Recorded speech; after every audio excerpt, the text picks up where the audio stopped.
ГСП онлайн. Городские новости сейчас.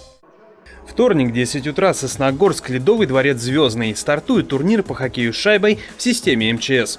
Соревнование приурочено к Дню пожарной охраны, который отмечается 30 апреля. Накануне праздничных событий решили проверить свои силы и в хоккее. Участники 4 команды сборной из числа сотрудников Сыктывкара, Ухты, Сосногорска и Печоры.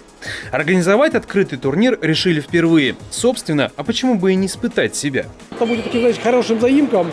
И сегодняшний, завтрашний день, сегодняшний турнир станет доброй традицией, ежегодной традицией. Мы будем менять места дислокации, потому что это развито и в Ухте, и в Сыктывкаре, собирать большее количество участников. Но это однозначно будет такой доброй традицией и войдет в нашу общую спартакиаду.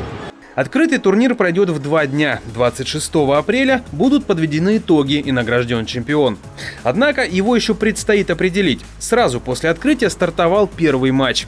Сборная ветеранов Главного управления МЧС и бойцы первого отряда вышли на лед. Боевой настрой у обоих соперников на уровне. Хоккей, он сам по себе это как пожарная охрана. Я проработал очень много лет в пожарной охране. И караул – это то же самое, что команда хоккейная. Когда надо делать, все сплоченно. Турнир по хоккею – первая ласточка грядущего празднества.